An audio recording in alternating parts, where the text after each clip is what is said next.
Good evening, folks, and welcome back to South of the Cheddar Curtain, back from the COVID reserve list. It's your boy, Devin Hine, sitting across from the table, as always, Mr. Luke Mueller. You want to say hi to the folks, Luke? Hello, folks. I want to start off with a big shout out to Mr. JP Lucero for filling in for me last week, as I think they went over. I happened to come down with that horrible Rona, but I am now back, good as ever. JP did a wonderful job in my place. I thought show was very impressive. It was a little different to hear it from a listener side of you. But I bet. I think you did well. Yeah, you guys as a whole did great. JP filled in nicely. I'm happy to be back. I'm happy to have you back, bud. And also, very happy birthday to you. Thank you, sir. Thank you, sir. Today I turned 28. And let's just say my Green Bay Packers have me feeling 20 great. Oh, God. You're like, bring JP back. I'm sick of the shitty jokes. Take back everything we just said. Bring him back.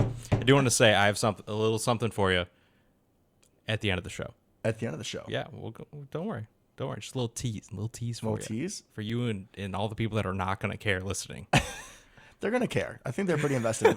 If you're still listening, you're invested in us at this point. This is true. This is true. Which we appreciate. Oh, yeah, we're a football podcast, so we should talk some football. I guess. So, this past week, I guess we did play a game against the Vikings, but it didn't really feel like a game. Not really. I mean, we played football. We did. There was definitely a lot of football happening on the field. Correct. I'm not sure they played a ton of football. No. Yeah, it was exactly what it needed to be. We went in, we got the job done, we left. So our Green Bay Packers hosted the Minnesota Vikings, the at the time 7-8 Vikings, who, with a couple of wins, they could have got themselves in the playoffs. They were still in the picture. They were still in the picture. They were still alive. However, Monday before the game, their quarterback, Kirk Cousins, which, as I'm sure we know by now, my feelings about Kirk Cousins spoke very openly and negative against COVID vaccines. I think he said something like, "Oh, if I got it, let me die," or it was something super morbid. It was, which is weird from a guy with, a family and such. I'm sure they'd care. But I'm going to get off the soapbox and let you stand on it. He's like frugal and I think religious. It felt weird coming from him. So, Kirk Cousins tests positive for COVID on Monday, and with the new COVID rules, which I don't love all of them, but they are what they are. Mm-hmm. If he was vaccinated, he could have still played in this game. Yeah, there would have been a chance for him to play. You still got to pass there would have been a chance. Kirk Cousins has been someone who has always put up big numbers in the regular season, doesn't perform well in primetime, whether that's Monday night games or in the playoffs. Success has eluded him. He's been kind of the butt of a lot of jokes for a while. And a late playoff push could have been something to, bring up his reputation a little bit. And as the great Bill Belichick says, your greatest ability is availability. An injury is hard enough to overcome in this league. And now the fact that, this guy who spoke so openly against the vaccine, now he can't potentially get his team to the playoffs because he wasn't vaccinated. I mean, it's ironic to say the least. And I'm not bringing it up because I was happy he got it or anything. Of course not. I just had it. It's destroying the field that I work in. It makes me, a little fearful for the future, at least for the future right ahead of us. I'm hoping with more vaccines we do get a hold of it. But anyways, nothing against Kirk. I couldn't help but point out the irony. That's fair. Obviously, we have had our own problems, to say the least, but they have not been quite as detrimental, right? We're a good enough team to not have Aaron for a game. And obviously, we still made the playoffs quite easily. We did. But we definitely know what that feels like to a certain extent. So it doesn't make a lot of sense to me, some of the decisions being made, but it is what it is. And I'm saying it again. Everyone has the right to their decision, but as we have opinions on the show, we're going to express those opinions, and that's what we're doing. Absolutely. So, as we said, there was a game of football that took place, but you could just tell body language and how the Vikings played. They knew it was over pretty much from the get-go. Ended up being a 37-10 score, but it felt a lot more wide open than that. There was never, for a second, did you ever feel that we were not going to dominate this game, right? The Vikings kind of came out strong because that's what we let every team do. We kind of came out weak because that's what we do every week. But after that, no. I mean, it was pretty clear what was going to happen. They had that first drive where they had a lot of play action routes to Tyler Conklin, which kind of gives me like a Tom Crabtree, Justin Perillo kind of feel. I mean, he looks a lot like Tom Crabtree, but just visually on the field. Where he's not the most athletic guy, and somehow you just kind of forget about him because there's stronger weapons on the field, like Justin Jefferson, which we did a nice job covering him up. So I'm glad it was Conklin getting catches instead of Jefferson. Anyways, yeah, it didn't feel like the Vikings had much of a chance. No. And like you said, we felt secure the entire game, which is something that, despite our record, has eluded us for a lot of this year. Yeah, there have been a lot of games where it's gone back and forth, or we've kind of had to wrangle the game away or just kind of hold on for a couple quarters. That's been the last couple weeks at this point. So it was nice to kind of just get out front, stay out front, and then keep it that way, right? Have no concerns going in. Get Jordan Love a little play time. Love it. You love it? You love seeing some love? I didn't even mean to. Pun intended on my end. Don't even care. I'm taking it on that one. All right. Offensively? Yeah. So offensively, obviously, first and foremost, Rodgers looked great again, right? I think that's fair to say. He had a couple more absolute dimes to Devontae, who had a great game. I mean, he's insane. Together. They're just not fair. Did you hear what Aaron texted Devontae midweek before the game? So Devontae revealed to the nation that him and his wife were like going out to dinner or something, and Aaron texts Devontae saying something on the lines of, I've played with a lot of greats, but you are the best. And you think about it, he's played with Woodson, Favre, just to, name Peppers. a couple. Peppers is up there as well.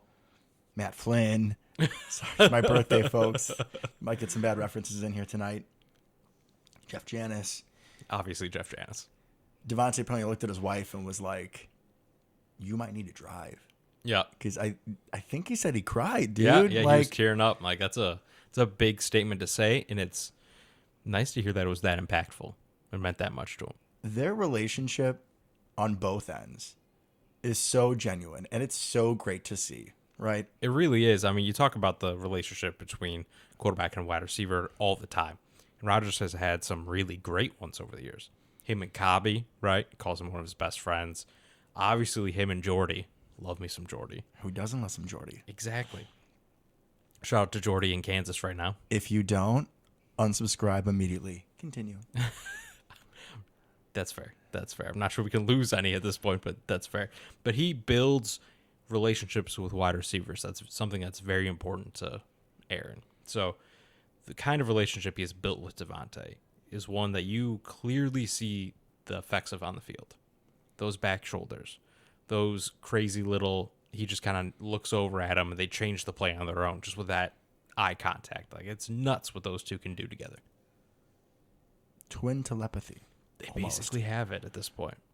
Like, he trusts Devontae to just kind of make up his own route. He'll figure it out. It's just wild to think about. But he had a couple of those catches I know they talked about in the broadcast quite a bit. The late hands thing, that's something they brought up, which I think he does better than anybody, right? You just like don't really put your hands up to catch it. There was that one on the sideline that he just kind of let drop into him. And if I may, for the folks listening at home, the reason why late hands is important, so Devontae being the route runner that he is, he'll often have the guy who's covering him in the trail position, right? Because Devontae is so good with his footwork. So this guy is going to be not looking for the ball. He's just looking. He's staring at Devontae.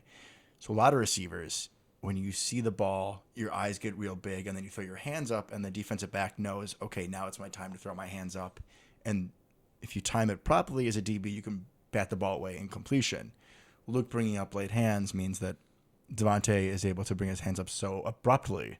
He can do it at the very last second, so then when the corner throw his hands up, the ball's already passed. Exactly. And that one thing was down the left sideline. I mean, he like didn't even put his hands up. That thing dropped right into the breadbasket. Great throw by Aaron. Great catch by Devontae to keep it that way. Again, how many quarterbacks can make that throw? It's insane. I mean, the level that those two are playing at right now, absolutely incredible. And Devontae's got a chance to break the receiving record next week. I don't know how I feel about the whole receiving or any sort of record now with this 18-game season. I think Cooper Kupp's had it best. It's 18 games now. Cooper Kupp said it best. Well, 17 games, 18 weeks. Thank you, Luke. I can still blame, even if I'm over my COVID, I can still blame every little short lapse on COVID brain. Yeah, we'll go with that. And will for months. So get ready for that, folks. Cooper Kupp said in an interview, because I think he's approaching, I want to say the receptions record. Mm-hmm. And he said something about, like, there needs to be an asterisk if you break the record now in an 18-game schedule, 17-game schedule. Yeah, I think that makes perfect sense. We've done this before, not us, we weren't alive, but when the schedule went from 14 games to 16 games, right? Feels like I was around back then. Okay. 14 games to 16 games.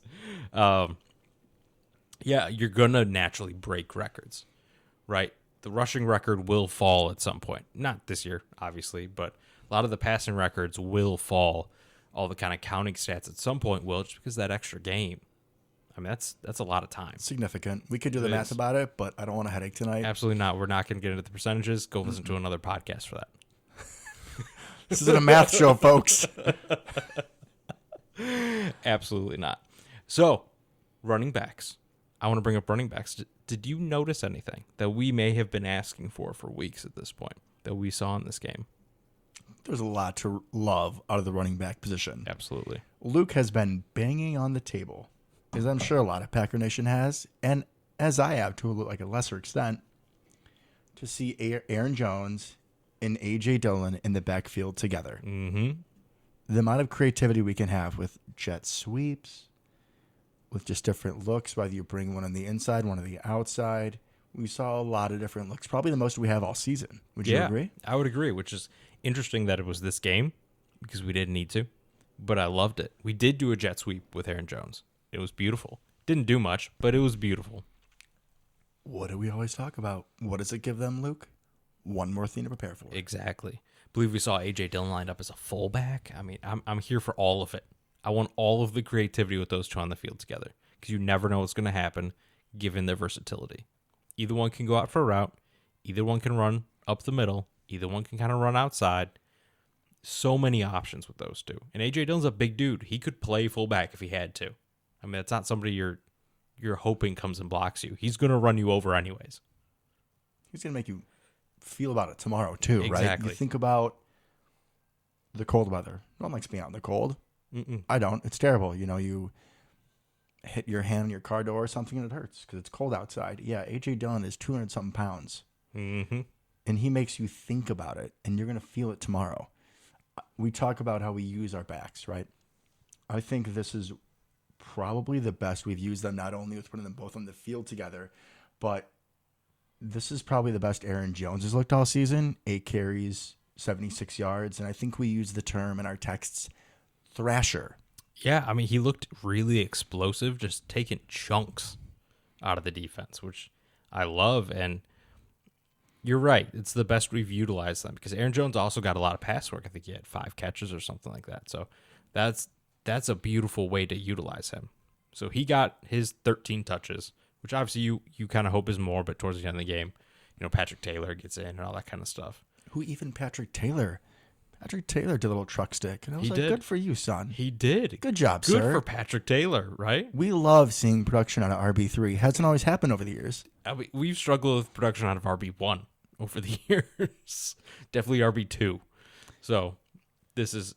If we can be talking about RB3, that's great. And it's not even Kylan Hill. This is actually RB4. Touche. Good point. Because I would expect this out of Kylan Hill. But yeah, great division of work. Obviously, we used A.J. Dillon to kind of just chew the game away towards the end there, which was great. Also great for my fantasy team. Thank you very much for that. But great utilization, getting them involved in different ways, all the different looks we ran. I think that's what we're going to see going forward. I hope anyways.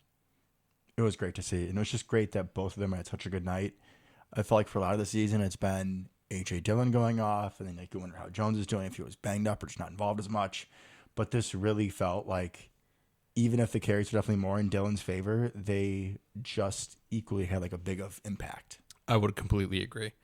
And using them in different ways and all that, which was great. Another person who had a really good game was Alan Lazard. We got to bring him up. He's had a string of them at this point. Oh, yeah. So I also caught Devontae post-game, and he was talking about, like, you know, now Aaron to the point with him where if it's a 50-50, if it's a one-on-one, he's just going to toss it up. And Lazard has been, to compare to MVS accidentally, he's been mossing people.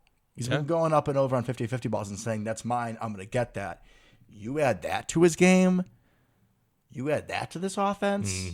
Where he's no longer just a tight end out there blocking, but he's going up against the ball using that giant frame of his. I mean, the possession receiver and just gnarly blocker that he is, lesser extent explosively, but he's got some Hines Ward in him now, where he's just consistent and dependable, right? Obviously, we have Devontae, and then Cobb when he comes back. I mean, that guy's just Mr. Third Down King. MVS going deep down the field. But the emergence of Lazard this season, I think, is something that we cannot underappreciate. And I think it's been interesting, right? Because we saw some of this last year, right? He had a couple big games last year, especially with Devontae out. But he was kind of quiet to begin the year, right? All of his really good games have come recently, which has been super important because we haven't been getting a ton out of anybody else outside of the backfield. No one else has really, truly stepped up in the way I think we would hope for, including your boy. He's had a good game here or there, but I think that I would have hoped to see more out of him. Lazard's kind of filling that role currently. Yeah, I didn't really see much out of MVS this game. I mean, listen, I love my boys, and I'll always talk about them. And when they're doing something great, we all know you're going to hear about it. But also if they're a little underwhelming, there's a few times where Rodgers sees that he's one-on-one with somebody, and the corner gives the guy a lot of respect, and Rodgers seems to always overthrow him in those spots. I think there's been one instance I can think of where the cornerback was not in press coverage. He was 5 or 10 yards off, and Rodgers attempts to throw a 50-50, and it actually is a 50-50, and Marquez didn't get it. But a lot of these throws where the cornerback is off, Rodgers seems to overthrow, and they just look ugly, and then MVS doesn't get looked at for a quarter or two. No, I agree, and that happened again, right? But it seems weird that at this point they still don't have their timing down, especially because it felt like they did earlier in the year. So I don't really know what's going on with that. Obviously, regardless, he's an important part of the offense. That speed, that's something you can't teach. It's something no one else on the field has, really. So he's an important part, but he's just not showing up in the stat sheet. He's not getting a lot of balls thrown at him recently anyways. I wonder also as well, are some of these, they're not arm punts like interception arm punts, but some of these where he overthrows them, maybe it's on purpose. He was the read on that play and no one else is open, so I can just throw it in the general vicinity, and either somehow he has a great acceleration burst or it's incomplete. Yeah, he's putting it just out of reach, and you never know. That's a good point. That's a good point. Talking about your boys disappointing, though, I'll let you take it away here.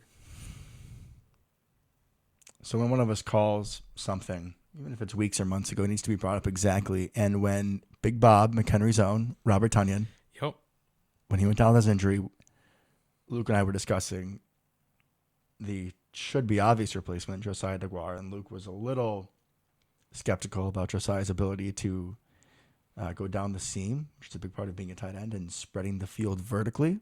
Because that's what Big Bob did for us. That's what Big Bob could do.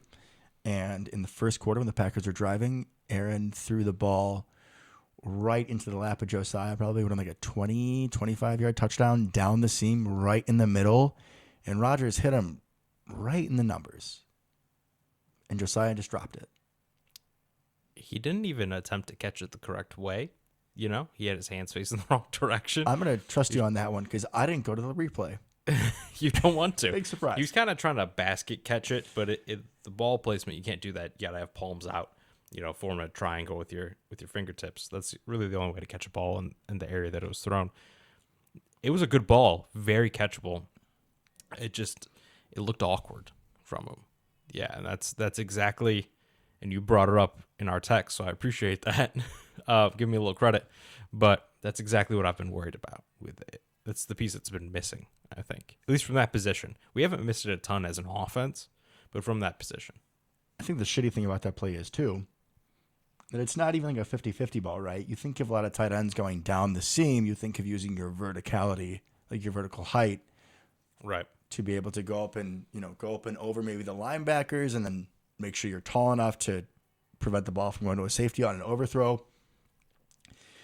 But that wasn't even the case. He wasn't out physical. He just didn't catch the ball. Correct. Which is a little upsetting. But I think we've also talked about, Lazard getting more looks and getting more involved in the offense is probably a product of Robert Tonyan being out, right? R.I.P. Big Bob.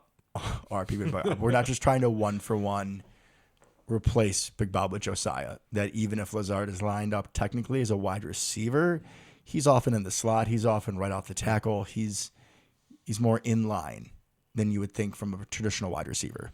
Exactly. I think the more apt replacement physically is probably Tyler Davis. He's really the only one that seems to fit that mold. 2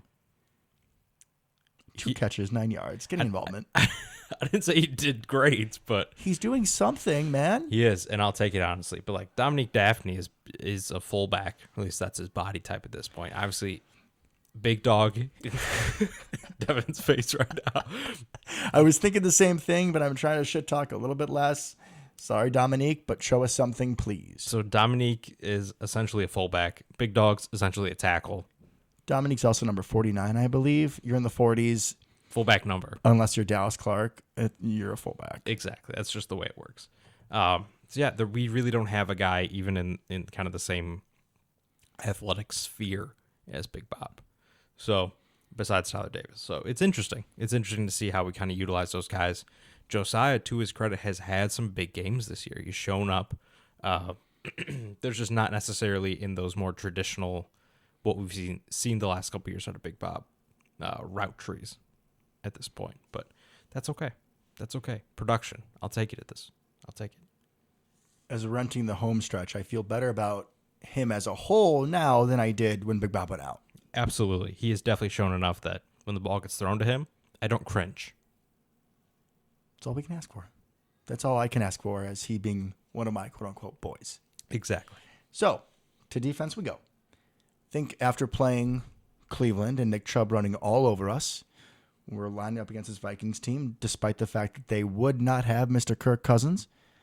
When we played them last year, you're still thinking this is going to be primarily a running attack-based offense. Mm-hmm. That being said, Dalvin Cook still ran for over 200 yards against us last season. So, the fact that we were able to hold him in check after we were gashed by Chubb last week was a big win for us. Absolutely. They have different schemes. Like they go about running slightly differently from an offensive line and schematic standpoint. Maybe just that kind of Chubb, those blocking schemes really give us problems. But at some point, I don't care.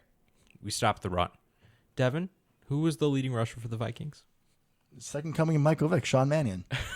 Which, if you guys saw his run, looked painful and awkward, like a Peyton Manning fake or a Brady fake. 100%. If you ever seen them run, it just looks awful. And not even their runs were as bad as Sean Mannion's was. Hey, he had a long of 11 yards. The wheels, man. The wheels. I feel like we're still watching an 11-yard run because it took forever. But yeah, Dalvin Cook, 9 carries, 13 yards. So you can't do any better than that. I understand that we got out on him a little bit at a certain point, second quarter on, but we started slow enough. They could have really, if the ground game was dominant, or up to snuff for them, they could have gotten something going. We weren't up 14-21 nothing, not right out the gate. So they had time to kind of build up to that, and they just couldn't. They could get nothing going. So shout out to the D-line. It felt like Dalvin Cook was looking for holes in a few different spots, and every single spot he went to, it was full, right? Guys were playing really good sound gap integrity with a back who's a slasher like Dalvin Cook is. Really important that you stay home, you fill your spot, you do your 1/11th, as so many coaches say. And it was great to see our boys bounce back from that Browns game. Yeah, and I especially love seeing Gary and Preston had pretty good contain this week, which is great. Dalvin Cook's definitely somebody that can kind of bounce outside. He's got the quickness and speed to do that to you. Killed us before in the playoffs. It absolutely has. Twice. So they were able to keep a little bit better gap integrity. I think they both had 2 tackles for loss apiece. That's a good game, right? They also had a sack each, so great game for both of them. And then if they can keep that contained and get some pressure on the outside, you just need the big guys in the middle to be in the way. Just eat the blockers, let Devondre Campbell find the hole, tackle. Chris Barnes, because he had a good game as well. Yeah, Chris Barnes was out thumping folks. Which is awesome. That is his job. He also was good in coverage, too. Like, I don't even remember who it was. Maybe Conklin. Was it a tight end or fullback? It wasn't somebody who was an impressive athlete, but they ran a little out route, and Barnes read it and just hit-sticked him. And that's all. Forced an incompletion. It was great. That's all I want. That's all I want. Yeah, seeing him do a pass breakup is, I don't want to say it's a miracle, like he's a bad athlete, but that's not what he's known as. No. So just give me something in pass coverage, and I'm happy. But what I love, and I think we've talked about this before, is him compared to our old thumpers. Oh, like Antonio Morrison or Goodson or even... Who's the other one? We're missing one. Bishop. I thought that even more recently, right? We had another one in between. Goodson? It was Goodson, Morrison. There was Morrison another played one. for like a week. He did. But compared to all those guys, Chris Barnes is a much better athlete, first off. And second off, not a complete liability in coverage. No, not in the slightest. If anything, he's a sure tackler. So I feel like they understand that with his assignments where he's usually taking like a middle zone or something to tackle somebody underneath. I feel like we've seen him in 3rd and long situations. The ball is dumped off, and Chris Barnes is more than happy to make the tackle. Exactly. So feel really good about those inside backers. Devondre Campbell had another really good game. Before we leave the outside backer, Okay. speaking of Preston and Gary and Jonathan Garvin and Tipa and all those boys, you know something else that I saw this weekend? What else did you see this weekend? Sunday night's game? I saw Zadarius Smith Oh, on he was the sideline. Yeah, he was. Getting hype for his boys. You know, there was all that drama with him being snuffed as a captain and taking the Packers off his Instagram and all that stuff. He felt like the hype man again. He did, and that was kind of his thing, right? He brought the energy to the defense. I think he's going to be back. I hope. I mean, we'll talk about our boys collectively coming back, I think, later. But, yeah, that would be great. And even him on the sidelines is probably a pretty big boost. Just seeing him on the sidelines cheering on the guys. Love to see that. Great to see it. Love to see that. Like mentioned, I feel like we should say it again. Preston and Gary, really good games. Gary has really come on recently. I think, as he goes down, Gary's not the same kind of player. He's not the same level or pedigree of pass rusher. He's much better in the run game and keeping contained. But the fact that he's getting more sacks, he's getting a lot of pressure on the quarterback even when he's not getting home. That's effective. That's really all we need from him at this point. But he's proving he can get home, get those sacks, rack up those numbers. And I love to see his continued growth. I think he could be a monster in a year or two. And I know he's a couple years in already, but we knew he's a raw prospect to start. If he can keep adding to that arsenal, he could truly be a dominant pass rusher. A couple years in, it's a lot easier to say that he was the better choice over Brian Burns.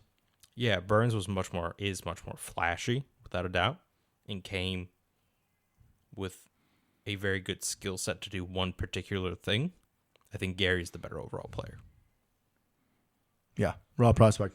Definitely had the nail on the head there, and we're seeing the results, the dividends of this investment. Exactly, which is partly probably why we're not going to see Z back next year, but it is what it is. Yeah, the emergence of Gary, I think, makes that divorce a little bit easier. And Preston stepping up. Yeah, Preston's been big, honestly, and he was always, Preston and Zadarius, if you guys remember, they always did the press conferences together, right? And Preston was getting double teamed, Zadarius would get double teamed, so Preston would get, one guy covering him. And it just always felt like that Preston was Robin, and Zadarius was Batman. And then this year, Batman goes down, and Robin's had to step up, and he has done a wonderful job. He's played great. He's not getting 16.5 sacks like Zadarius did. He's not the same kind of player. But he's clearly become a leader on that defense. I was just going to say, leadership. You can't put a price on that. You absolutely cannot. That, married with his on-the-field play stepping up, especially from last year, looking more like he did 2 years ago. Gary coming to play, bringing a little bit more this year. Feel pretty good about that room. We'll get into it later, but if Zadarius does come back, I'm going to say he's better than Tip and Jonathan Garvin. Yeah, probably. I love you both. You guys have been great. Been great. All right. So, let's talk about the Lions. No. Oh, what's next? I gotta be mad at Savage again. Oh, yeah. Stop Go away. catching receivers, Savage. That's not your job. Stop catching them. Yeah, he's regressed these past couple weeks. It's infuriating. There are certain times where that's the smart move. If you're the last dude back there and it's just you by yourself and there's 50 yards of grass behind you, it makes sense. Make the tackle. Don't do what you did with Jamar Chase. Don't go be super aggressive and try to break it up. Guarantee touchdown if you miss. However, in the end zone, or even particularly close to the end zone. He really does it in the end zone, like only. He does. He's a real end zone hugger, that Darnell Savage. Try to break up the ball. You just like caressing them down to the ground helps nobody. You're not even trying to rip the ball out. You're just catching them. Yeah, it's amazing how he goes from so aggressive, like you said, sometimes overly aggressive. Yeah. Just being a nice, give you a hug in the end zone, make sure you just come down with the ball safe and sound. What a great guy that he is, clearly at this point. No, I want you to be a goddamn savage, Darnell. Live up to the name, sir. Try something. I mean, even if you miss and they catch the ball, it's a touchdown. Cool, fine, whatever. You catching them, there's no upside there. Die on your feet. Don't live on your knees. True words, Devin. True Make words. a play. Don't be scared of failure. This is true. And also, before we go on to the Lions, we have to bring up Packer Hall of Famer.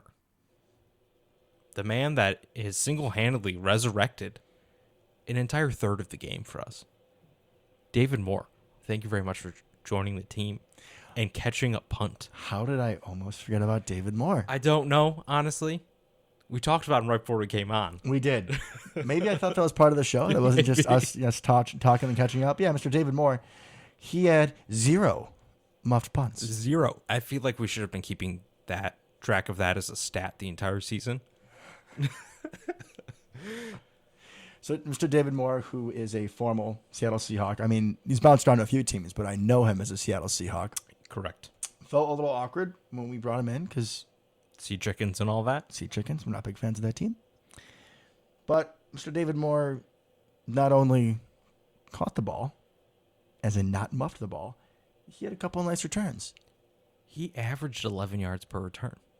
We haven't done that in years. Years. Okay, little Tyler Irvin, but besides him, I mean, just years. Outstanding work by him to not be awful. To just be an average to slightly above average returner. Thank you very much, David Moore, for showing up. Okay, but I'm hoping this isn't his only game. As I was telling Luke, which is now apparently before the show, because we haven't talked about him yet. My apologies, folks. David Moore was added to the COVID list, I believe it was Monday, just right after the game.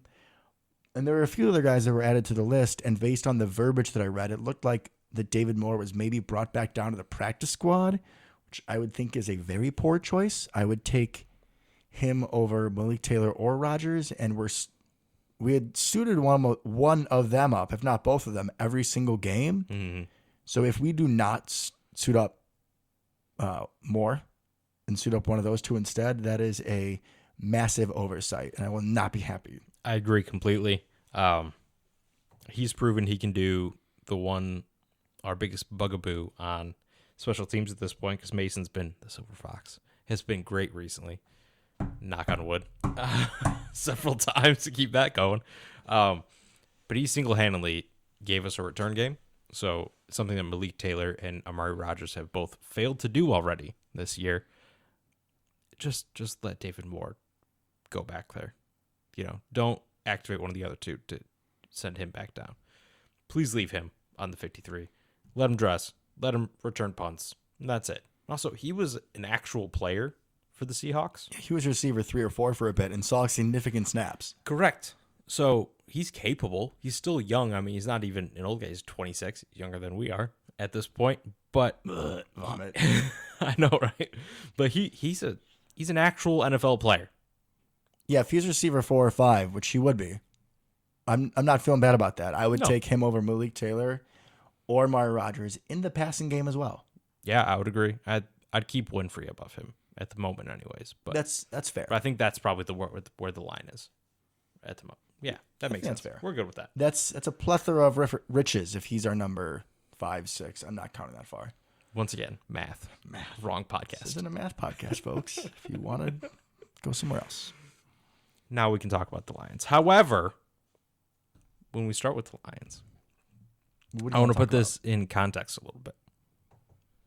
So first of all, I was gonna do context for this game, but all right, go away. we don't know who's playing or if we're gonna try. So we believe, right? People have come out and said that they're gonna play. We're gonna play the starters. We don't really know for how long. It's gonna be like a preseason game, first quarter, second quarter, what have you. So I'm gonna start with this. What would you like to see happen if you're Matt LaFleur? What's your plan going into the game? My biggest thought process with this game is out of our 4 or 5 marquee guys that have been out, Za'Darius, Jair, Bakhtiari. I think those 3 seem to be the ones that are closest to returning. Oh, actually, Cobb as well. So that's 4. Yeah, Myers just got designated to return, but we got a couple weeks on him. Yeah. That's huge. We thought Myers was dead. That's great to hear. All right, so everybody except for Josh Myers sounds like they've been practicing at least, right? What I would like to see is you return all of them for a series, maybe 2 at most, and that's it. Granted, all of these guys, Bakhtiari, Jair, Cobb, who else did I say? Za'Darius. These guys are either like all pro or just seasoned veterans like Cobb. I mean, if we decide not to play them, do I think they'd probably be fine in the postseason, for the first time playing in months? Yeah, probably. But if I was Matt LaFleur, like the question asked, I would give them all a drive or 2. And then I would put in Jordan Love, Patrick Taylor, Winfrey, put in Tipa and Garvin, put in Henry Black and Vernon Scott. Like, nobody who is highly important to the success of this team. Hell, put Kevin King on the bench. Can't lose him. I don't think we have enough corners to put him on the bench. Put Ty Summers at linebacker. Put Campbell on the bench. Ty Summers and Ornbergs, they can play. Dean Lowry can get Lowry and Lancaster and Heflin can be the holy trinity of the defensive line. Isaac Yadam, AKA Josh Jackson. Yeah. God, that wasn't. Talk about trading for yourself. They're the exact same player. Ugh. Doesn't deserve the number 24 jersey. That's what I would like to do. What about you, Luke? You're Matt LaFleur. I'm Matt LaFleur. I think I'd play him a little longer. I do believe that getting as many of those guys back and playing with the ones, because I think that's going to be super important, would be my goal. Because some of these guys, yes, David Bakhtiari knows what he's doing up there, obviously. Jair knows what he's doing in the back end. Not what concerns me, but what I want to make sure is good to go is the communication between them and players that may not be familiar with playing alongside them. When you mentioned Jair, I was just thinking about in our secondary and our zone coverage when we do the switches, like he's never played with Razul. He barely played with Stokes, but did he even really? Because Stokes was number 3 at the time. Yeah. So and then how Amos and Savage do things in this defensive scheme, as the season's gone on. Yeah, things change. So get that communication down. Same with David, right? You got John Running Jr. next to him. That's not Jenkins. It's not. We got a different center in, right? Yeah. Everybody's different on the line at this point. You got Dennis Kelly. You got Royce Newman. So at least he's been the same to start the year. But David's never played with Royce Newman. He's a rookie. Mm-hmm. So I think a lot of that communication we need to make sure is fine. I'm not worried about it, but make sure that's solid. Just tap the dust off a little bit. Yeah, so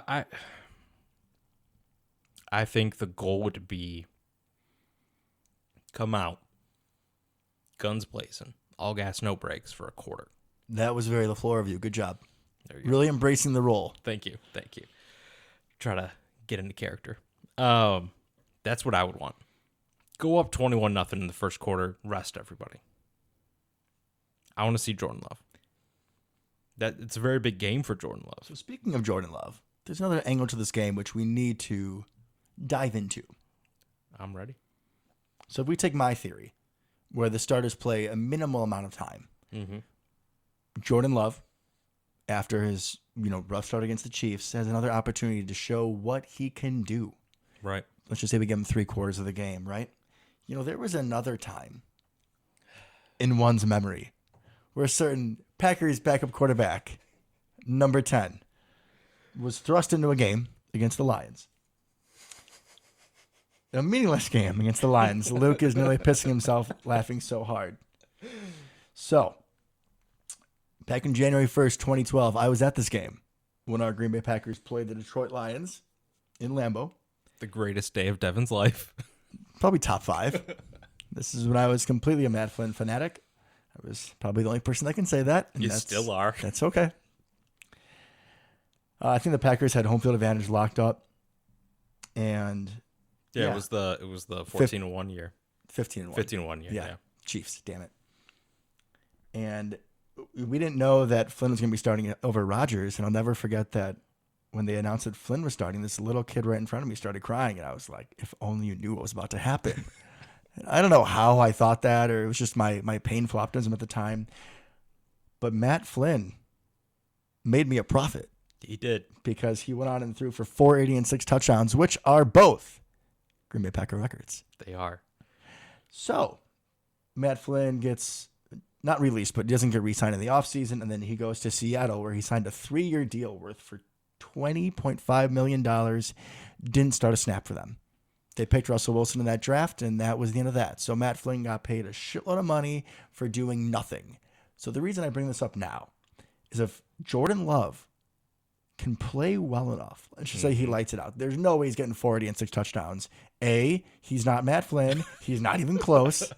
B, whether they go more my route or your route, he's not going to have enough time to do that. No, he's not going to get the whole game. So he's not going to put up that sort of numbers, but he could still put up a good enough performance where maybe he could be trade bait, right? Yeah. There are reports this week that make us believe that Rodgers is more likely to come back to the Packers next year. Mm-hmm. Now we're going to see what all plays out. He's also mentioned retirement still a possibility. So we'll see. We'll see.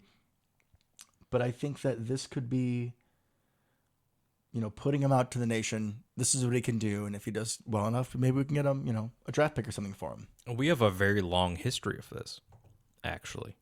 Not just your boy Matt Flynn, but I'm glad you brought him up. Lots of parallels there. But the Packers used to do this all the time under Mike Holmgren. This was our thing. Oh, back in the Holmgren days, we were Good Lord. we were QB school. We really were. Hasselbeck, Kurt Warner, kind of. Yeah. Kind of. He was on the team, he was technically. in training camp for a hot second. We're going to count it. Aaron Brooks. There's a scene in the Kurt Warner movie where he's in the Packers. I've seen it from the previews. I was wondering, honestly. I saw some clips. I'm like, are they going to show? They are going to show it? That makes me excited. Obviously, it's the best days of his life, clearly. I think John Gruden was part of the offensive staff at that point. He was. That's probably why we missed that one. Probably, yeah. Good call. Good call. Used to love you, not anymore. Don't be a piece of crap, John Gruden. That's it. Words to live by, right? So we used to do this all the time. I would love to get back into it. That'd be great. Obviously, it's an important game for Jordan Love in that way. If Rodgers leaves or retires, it's also the organization needs to know what we have on some level. Yeah, because if he shits the bed this game, and we know Rodgers, he did say this week that he's going to decide early. So we should know before the draft. Correct. So thank God. If Love shits the bed and Rodgers says he's outie, then let's draft another quarterback. I doubt we'd do it first or second round, but maybe you take somebody in the third, fourth, fifth. A little bit less pressure on Jordan Love. There was once a time when we drafted a wonderful quarterback in the 7th round. Okay, let's calm down. Out of LSU. Matt Flynn. Devin, we're going to get there. Just calm down. So, big game all the way around.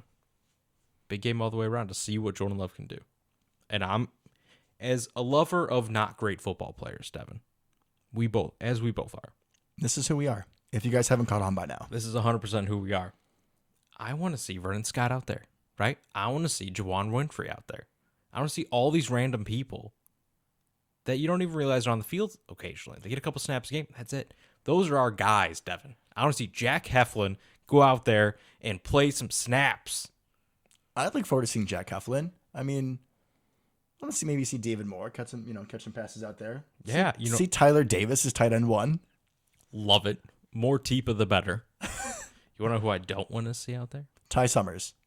Well, no, because we don't have any other inside backers besides Burks. We have Isaiah McDuffie. That's true. Who looks like a TV character, who I would love dearly. That's not who I don't want to see. Because Oh God, give me a hint. Offense or defense? Defense. We've already talked about it on this show. We talk about a lot of people on this show. Kevin King? Nope. Position? Same as Kevin King. Shamar Jean-Charles? No, I definitely want to see him. Shamar? No, it's Isaac Yato. 100%. Do not want to see him. God, he's awful. He was awful on the Giants. He's awful here. So, yeah, don't need to see him at all. The offensive game plan, once he enters the game, it's like, oh, whoever's on his side of the field, throwing to him. Exactly. Guaranteed. I want to see EQ be wide out one, you know? This would be great. I love this. I live for this. Especially with his brother, Amon-Ra. It's been going off the past few weeks. Just shut that down. Yeah. The St. Brown brother brawl. Let's do it. Put him in his place. I mean, EQ is the older brother, right? And, dude, he is physical and he is nasty. Giants. I want to see him truck some people. Their fun fact, you probably knew this. Their father, famous bodybuilder. I did not know that. Yeah. Thank you, sir. There you go. You can look them up. But great names, both good receivers. I'll give EQ that. I'll say he's not terrible. He's gotten a lot better, and this season he's only had limited opportunities, and I think he has seized most of those opportunities. I would agree. Obviously, Amon-Ra's been playing out of his mind recently. They've been utilizing him really well in Detroit because he's their only offense at this point. He's looked really good. I think that while Mr. Stokes is still in, he'll be covering Amon-Ra.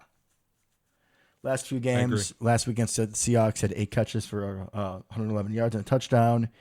Before that, 9 for 91 and a touchdown. Before that, 8 for 90 and a touchdown. So he's been getting high volume. Like you said, focal piece of the offense, him and Hawkinson. That is the offense. They've been using St. Brown in the backfield a couple times, which creative. I like it.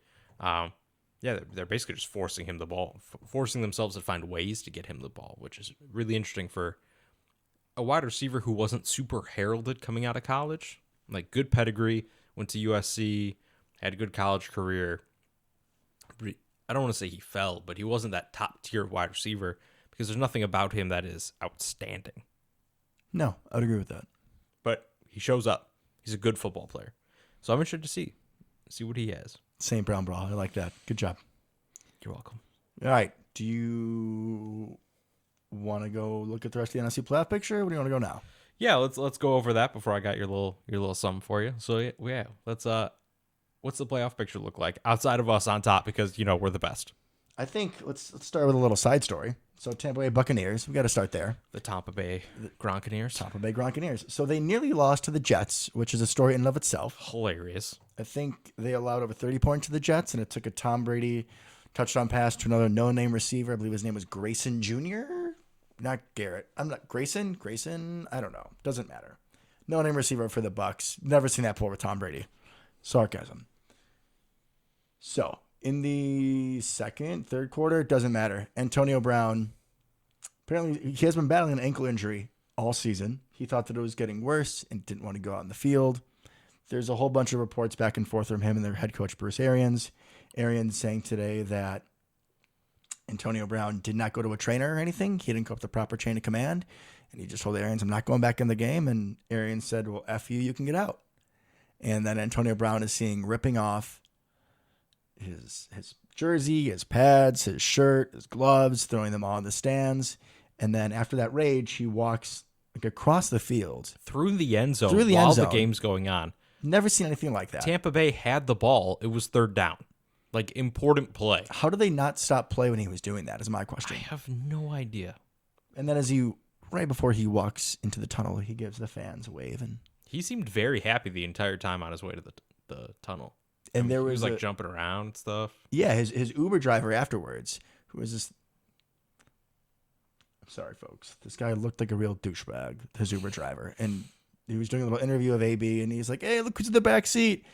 And then AB starts saying something, and then this guy cuts back to himself. Like, bro, nobody wants to hear what you have to say. This is all about AB, and you 100%. know that by putting him on your stream.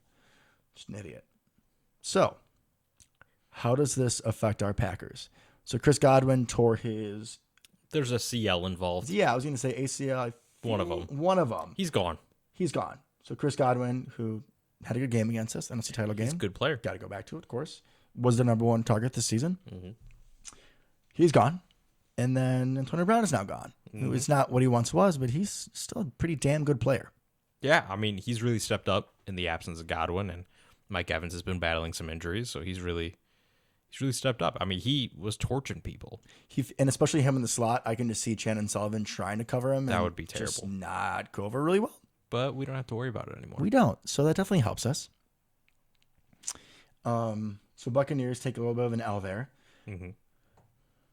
The Rams right now look to be the number 2 seed. The Bucs are 3, Cowboys 4, Cardinals 5. The Eagles are the 7th seed. They've clinched their playoff spot. And there's one spot left in the NFC. Either goes to the Niners, who are the lead right now, or the Saints. Saints play the Rams. I'm sorry, the Saints play the Falcons, and the Niners play the Rams. So who do you want in? Because I'm kind of two schools of thought on this one. I don't know how to answer that question because we have issues with the 49ers in the past, right? We've shown that we cannot defend tight end super well. My boy George Kittle. He's pretty good. Trey Lance's running ability makes me nervous. I mean, he started from last game, right? I think he would be starting going forward. Yeah, I don't know if Jimmy G can make it back in time. I don't know exactly what's going on with him. So that worries me, right? But Trey Lance and Lambeau, I don't know.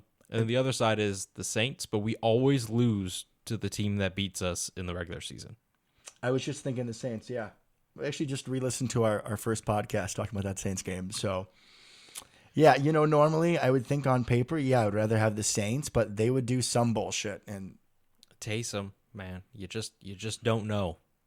Yeah, he could pull some magic. And wouldn't that be the irony, right? The guy that we cut, Taysom Hill, man, killed us in the playoffs. I wanted to keep him so bad. I know, a lot of us did, but we chose Brian Brom or someone stupid instead.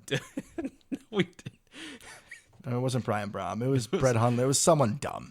Hundley, Kaiser. It was one of. It wasn't. If it was Matt Flynn, I would have understood, but it wasn't. It was not. So I mean, we locked up the number 1 seed. I think we have to feel pretty good about the other teams that we'd be looking at, right? The Buccaneers. I mean, we got to be able to beat them now, right? Especially that NFC title game. I know it was obviously in January, but it was like 30s. It was warm. It wasn't super cold, so I think the chances are we have a colder game if we have them again this year. Yep. But the Bucs losing AB and Chris Godwin, they're trending down a little bit. Cowboys couldn't beat a super banged up Cardinals team. I don't feel great about them either. I think that Mike McCarthy would somehow shoot himself in the foot. 100%. There'd be some terrible timeout challenge usage. It'd be glorious. Zeke does not look like the proud runner he once was. Tony Pollard looks pretty good though. Pollard looks Pollard good, is the better back, but they don't in Dallas. They don't seem to accept that though with the volume of carries. That's because he doesn't make like 20 mil like Zeke does. Trying to win football games, not worried about who gets paid more. Those wide receivers can worry you a little bit. They can. They got some skill, but Dak has. I watched the game against Arizona, and he was definitely missing some throws. People keep saying in a slump, and now that I've seen it myself, I agree with it. He's not quite back from his, I want to say, ankle injury. Yeah. He banged up something lower body earlier in the year. Mm-hmm. So he's not at 100%. We've beat the Rams and the Cardinals. And the Rams look worse now because Stafford's decided to throw like 3 interceptions every game for no reason. You're not feeling cocky in those games, but I would feel confident. Yeah. We were able to beat them before. The team I don't want to play for sure is the Eagles. Oh, 100%, which seems ridiculous because they're going to be the 7th seed. With their ground running game, dude, like this could be... I want no part of it. This could be one of these games where they just hold the ball. Yep. Run down our defense, keep holding the ball.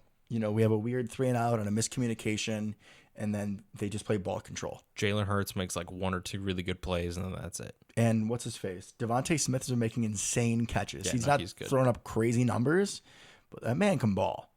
You got to deal with Jordan Howard back there because he's still around for some reason. Right? He's a thing. Boston Scott. Dallas Goedert. Because we just cover tight ends so well. They do have a good pass rush still. They have some pieces in the back end that are passable. It feels like a game we could lose, so I don't want to see them. I don't want to see it. I'm with you on that. Even though on paper that's the team we should want to see. Them or the Saints. So we will have our first round bye, but then whoever is the lowest remaining seed after the first round of the wild card is who would come to Lambeau. So it would either be, right now it's going to be the Eagles. If they won. Or if the Saints make it in, and the Niners instead of the Niners. I mean, most chances are it's going to be either the Saints, the Niners, or the Eagles. And I don't feel great about any of those. Agreed. I think the Saints, I'd honestly would feel the best about. I would too, If except not for what for our happened in history. week 1. Yeah, if week 1 just didn't happen, if we didn't play them, if we lost to, I don't know, like the Texans like that instead, Well, I would feel like we should kill the Saints. well, we're not going to make fun of Taysom Hill like we made fun of Jameis Winston. Jameis can see. Jameis can see. Reference. Jameis can, in fact, see. So I guess I'd be rooting for them.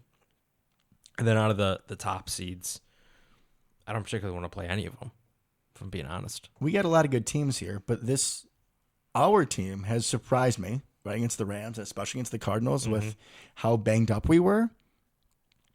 We've been asking ourselves, what can this team be when we get our guys back? And we have beaten 2 out of the 6. I mean, honestly, 2 out of the top 5 teams in the NFC right now. I guess 2 out of the 4 because you don't count us. With our team being super banged up without 3 guys that are all pro. Yeah, no, I agree. On paper, we're the team to beat, right, without a doubt. But we have to show up. We do. Thankfully, it goes through Lambeau, not California or Florida. Thank God, especially not Florida. All right, so what are you itching your surprise here? Okay, here we go. Well, I have a little quiz for you about your boy Matt Flynn. I got some questions for you. About Matt Flynn? Maybe. I mean, you already got at least one of these for sure because we've talked about it, but that's okay. Seems like an odd birthday present, but We get to talk about Matt Flynn more we do. without just you rambling on if about I him. can lose my ownership for being Matt Flynn's biggest fan, Well, be a so I life think crisis. I think the ones you're going to miss are probably before he comes to the Packers, if that makes you feel better. So, try me. Let's go. all right. So, who did Matt Flynn back up in college prior to starting his Jamarcus senior Russell. year? Yes, which is hilarious, by the way. All right. So, you already talked about this, but Matt Flynn drafted in what round? 7th. And who else did we take that That year? same draft. Yeah. So this, folks, was Rodgers going to be his first year starting, so we were a little nervous about what we had. We were. So we also took Brian Brom out of LSU, lefty in the second Louisville. round. He went to Louisville. Did I say LSU? I'm sorry. I did. meant Louisville. Yeah. They were red. Second round. Weird, right? Because Brian Brom had all the talent Dude, out of those two. he got out of the NFL so fast. So fast. We cut him before the preseason ended, and then Which he went to isn't- Buffalo and died. Which, think about that. For a second round pick to be cut that fast, we immediately knew Matt Flynn was the answer. Well, it's Matt Flynn. Okay, so can you name all the NFL teams Matt Flynn played for? And I'm including training camp and all that kind of stuff. So this one may be Green a little Bay. tricky. Yep. Seattle. Mm-hmm. He had a stint in Buffalo for a little bit, didn't he? Correct. Oakland. Yep. Green Bay again. Yep. Not quite the right order there. You mixed up Raiders and Bills, but we're not counting order. We're just going for teams. So far, so good. How many more do I have? 3. He only actually suited up for one more of these teams. Honestly, I didn't even know about one. Saints, maybe? Yep, that's one he suited up for. Good pull on Saints, by the way. Thank you. Give me conference. Two more. AFC for both of them. Same division for both of them. What? AFC East. AFC East. Patriots? Belichick bring him in? He did. Really?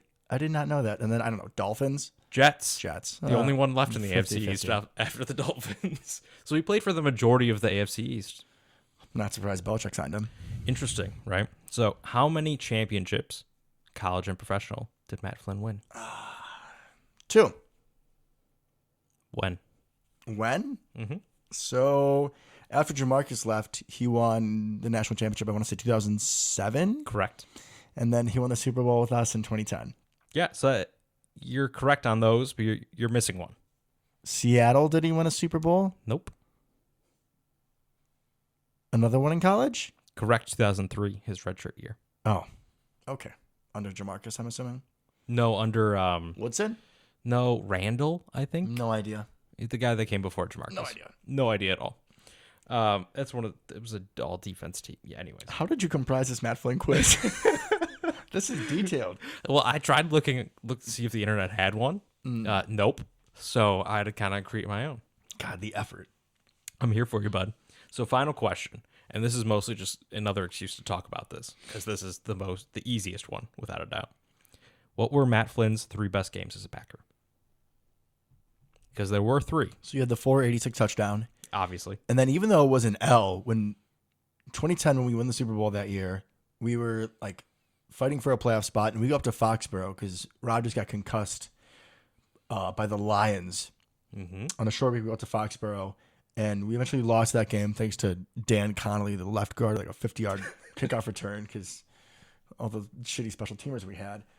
But Matt Flynn took the Patriots and Bill Belichick to the wire. We were down by like 4, got to like the 8-yard line, had a weird 4th and 4 with like 20 seconds left, and the play call just got all messed up. But we were up like 17-7 in the first half. Like he balled out. Yeah, he was dueling Tom Brady. Oh my God. And then the other one, oh Lord. I was like, what's the other one? And then it just came to me, which is why I roared. We're playing Dallas. Yep. So Matt Flynn was on our team for the This was the second time. the 486 touchdown game. He goes to Seattle and they cut him. And then Rodgers gets hurt again in like 2014, I want to say. Yeah, it was either 13 or 14, something like that. And we go to Dallas when they're a powerhouse, and we're down 26-3 at halftime to Dallas. I think we were on winter break. Yeah, that's when I was at NIU. We were on winter break, and I was so mad. And then Matt Flynn let it come back, and we won. It was absolutely insane. We scored every single drive, second half. It was incredible. It was an incredible game. Because we had no shot to win that game, right? We're going up against Romo at the height of his powers, that great offense, and just Matt Flynn, man. I think Sam Shields had a pick in that game. Sam Shields had a pick. Tremont had a should have been pick. It was wild. Jordy was doing some things. And your boy Matt Flynn. And my boy Matt Flynn doing what he does best. He's made me a profit a few times. He has. And he's made a lot of money doing not much else not anywhere a lot, else. Which honestly, the dream, right? He got to live that QB2 dream. Come in for one game, make yourself a ton of money, never have to really do anything ever again. Come in a couple other times, become a folk hero.